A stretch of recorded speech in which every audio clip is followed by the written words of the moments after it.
Grabe. Lakasan ng hangin.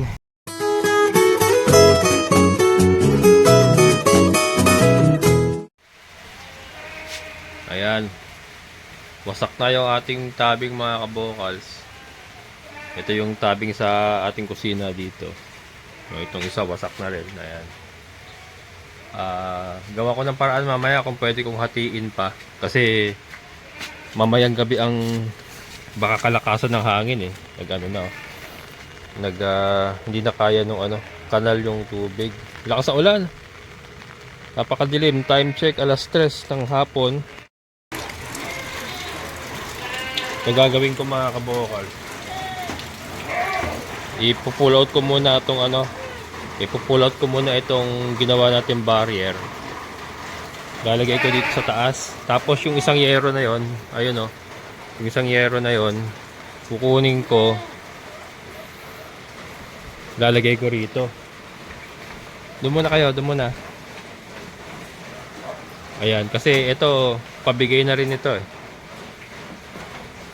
Although pa naman, kaya lang may na kasi yan eh. May tama na yan oh.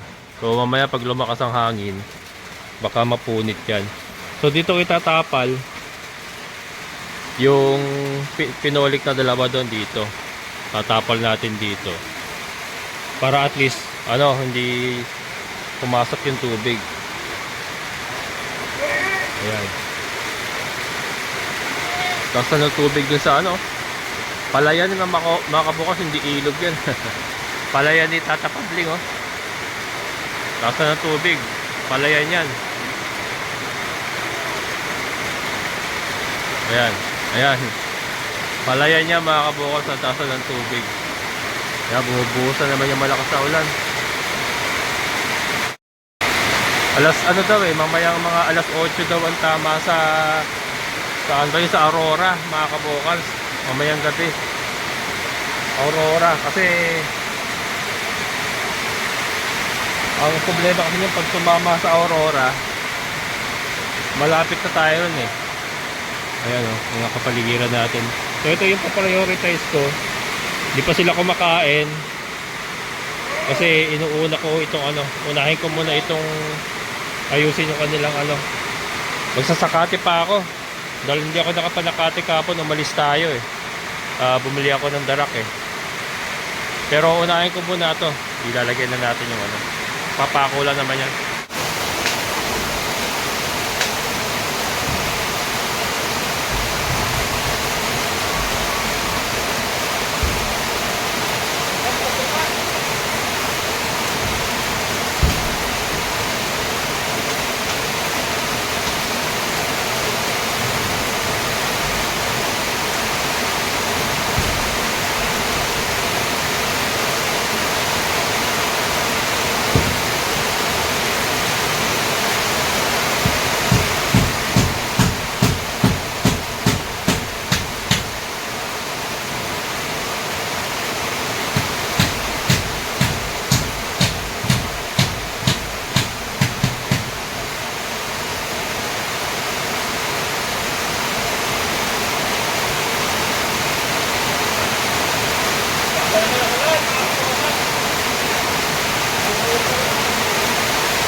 Ayan.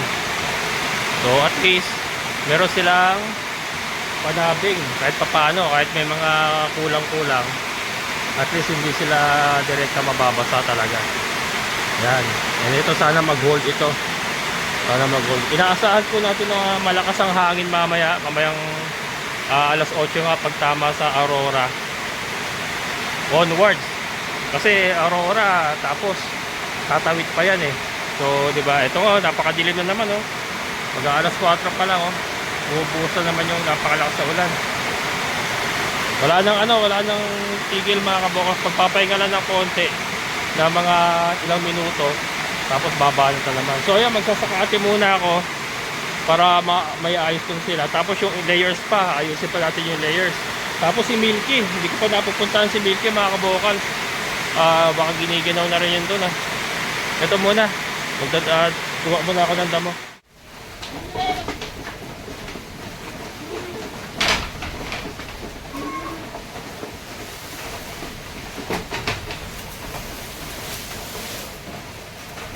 Yan mga kabukal, mga dilim na.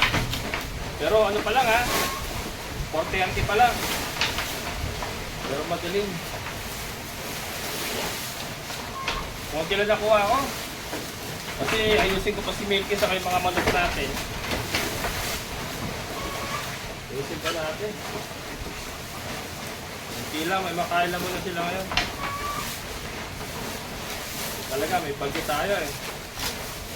Sakripisyo muna konti. At least eh, hindi sila mga basa.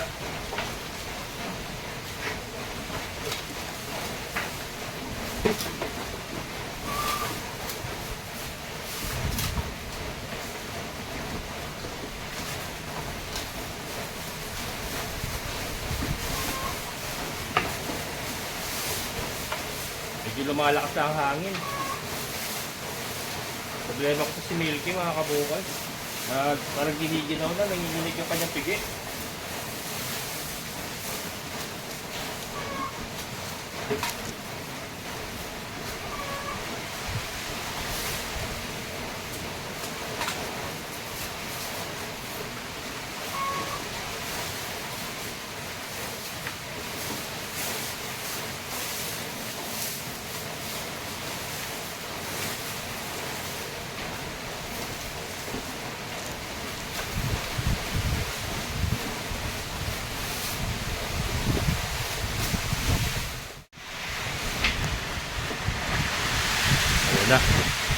Ayun na. Ito na ba yun? Ang grabe yung takbo ng langit oh. Oh. Para nagkakarera oh. Yung takbo ng langit mga kabukas oh. Nung ulap pala, nung ulap langit. Nung ulap, ayun oh. Kita nyo ba? Can you see it? Ibig sabihin malakas ang hangin talaga.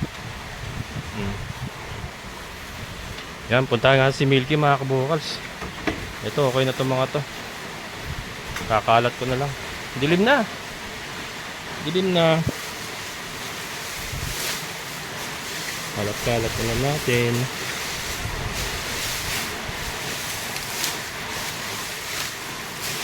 Manok pa, kailangan matakpan yun. Yung ating ano, layer house. At least may mga tabig na tayo. Malaking bagay yan mga kabukals. Sigurado ako malakas ang hangin mamaya. Ayan o. Ayan na yun. Nag-uumpisa na yun. Ang hari.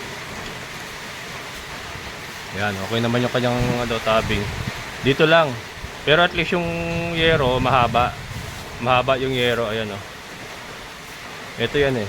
Ito siya. Tapat yan. Itong kahoy na yan. Tapat nung pinakaano niya.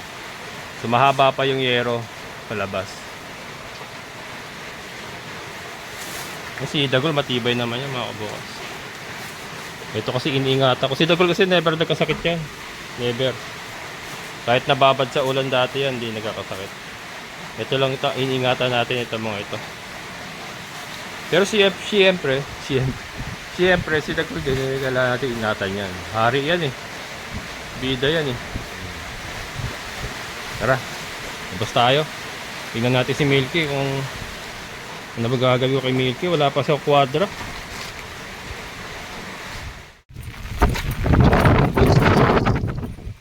grabe.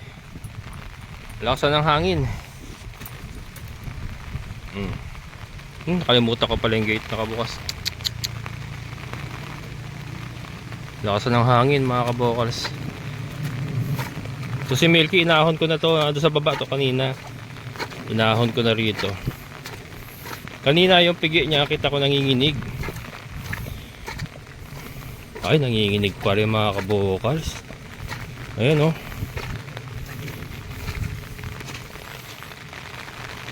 Kita nyo ba?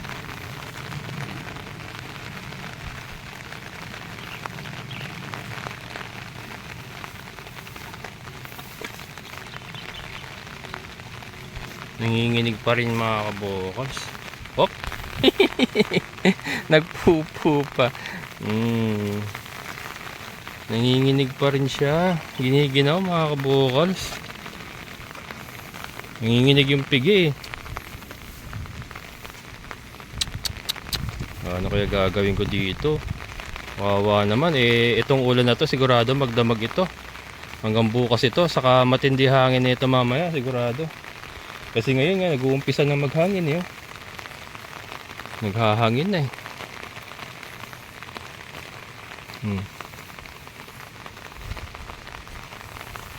Yan o. Yung sisilong ko naman sa puno. Delikado eh. Baka maputol yung puno ba, bumagsak. Saka hindi rin naman magiging shelter yun. Basa pa rin siya no? Kahit nasa puno siya. Ayun o. Nanginginig mga kabukos yung pigi eh. Wow, naman. Milky, giginaw ka? Pero kita nyo naman kain pa rin siya ng kain no, kahit giniginaw. Ganyan kasi ang baka eh, pag nilipat mo na sugaan. Pagka matagal na siya doon sa sugaan niya, hindi na kumakain. Pero pag inilipat mo ng katulad nito, yung marami pang damo na sariwa na hindi pa nadaanan ng baka, kakain ng kakain yan. Ganun sila eh. Napansin ko. Kaya lang to, ayun oh, mga kabokals oh. Nanginginig talaga oh. Kita nyo ba? Oo, kita ko kasi. Nanginginig yung pigi niya. Ibig sabihin, giniginaw talaga. Pero kahit kain siya ng kain, giniginaw pa rin siya. Mawawa naman. Hindi ko pa kasi nagagawa yung quadra. Tignan ko kung anong gagawin, paano ang gagawin natin. Ayusin ko muna yung mga manok, mga kabukas.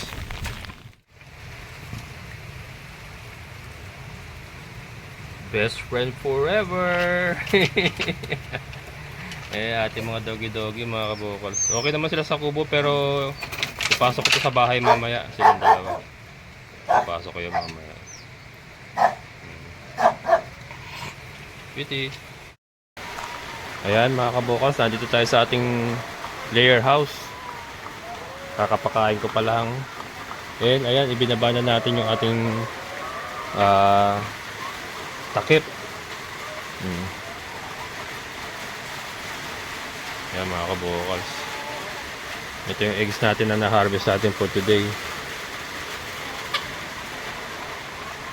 Lakas na hangin. Malakas na mga kabukals. Pumapalo na. At least ay ano sila, may takip sila. Buti na lang hindi pa totally nasira ito. Kasi ito hindi naman naaarawan eh. Kaya kaya hindi siya masyadong marupok. Rumurupok kasi yan pagka na-expose sa araw mga kabukals. Ayan. Sana mag-hold kasi tindi pala ng hangin, malakas ng hangin. Inisip ko nga yung mga saging natin baka magtumbahan. So ayan. Okay naman yung ating mga layers.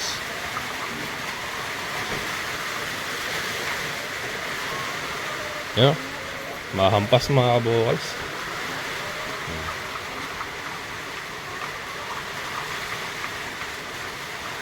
Oh, maano. Dito ang dito ang trajectory ng ng hangin. Ito yung pintuan natin eh. Oh. Ito yung pintuan natin eh. Dito ang trajectory ng hangin. Ayan o. May tama na rin pala ito. Sana wag tumuloy. Ayan. Sana wag tumuloy. Sana maka-survive tayo. Survive. Makaano tayo dito, malagpasan natin itong bagyong ito. Malakas daw ito eh.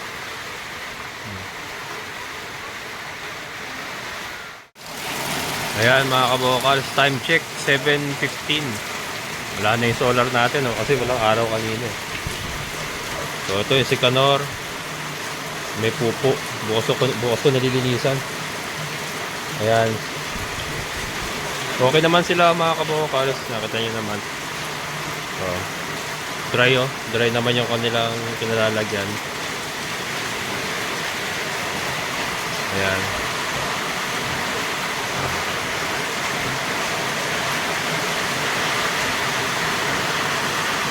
May sulok naman doon na dry. Ito, ihi ito eh. Wala naman hindi, may tumutulo pala. Ayan tumutulo pala to. Kaya pala basa dito. Pero doon naman, ayun yung sulok na yun, dry naman. Nandun sila. Tumutulo. Diba siya? Okay naman. May mga tulo rin talaga lahat mga kabukas. Ayun, basa yung mga pamakuan. Yung mga tulo. Ito landi eh. Standing heat mga kabukas, kaya lang. Yun nga, kakaturo ko lang na ivermectin din kanina. Hindi ko na nakunan. Pero si Canor nga, nakunan natin. Ivermectin saka B-complex nga ang tinurok natin sa kanila. Kaya next na siya. Next paglalandi na siya, magpapakasta. Yan. Kaya tayo sa kambingan, basa na yung basa na yung natin sa kambingan mga kabukals. Angge. Ayan yung angke talaga dito sa may kambingan to mga kabukals Ayan. Basa kaya si dagol.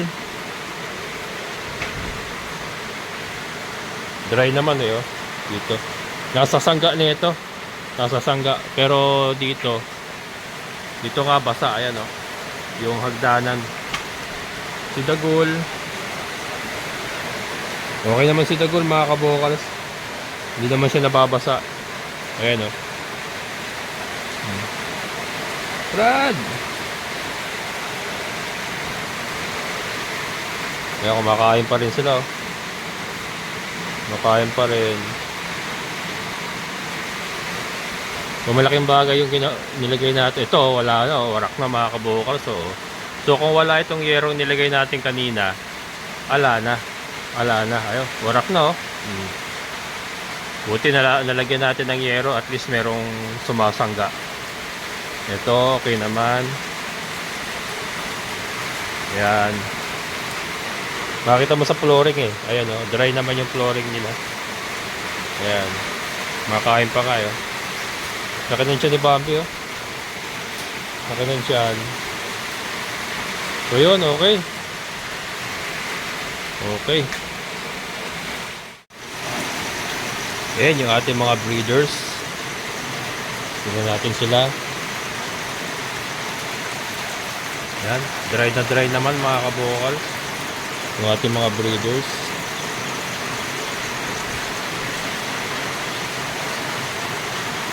Ayan. Dry naman.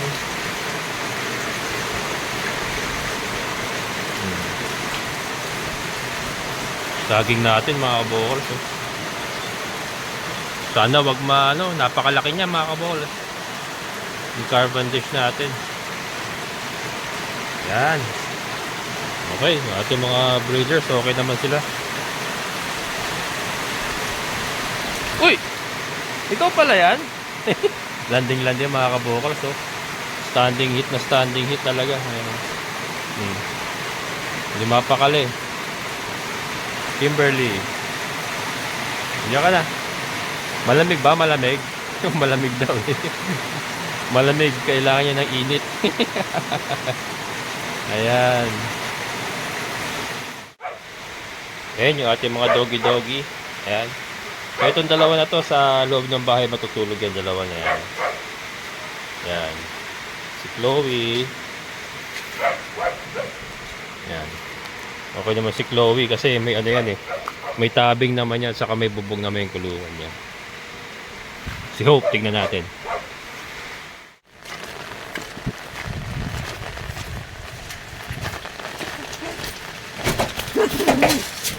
Ayan mga kabukas. Si Hope. So may bubong siya, may papag siya.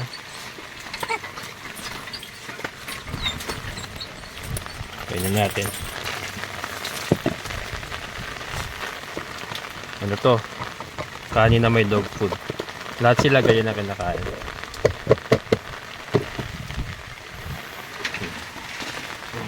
Yan. Diba? May bubong si Hope, may mga tabing. So, okay naman. Tapos, nakabababa siya pagka ano, pupupo siya. Yan. Kaya mga kabukals.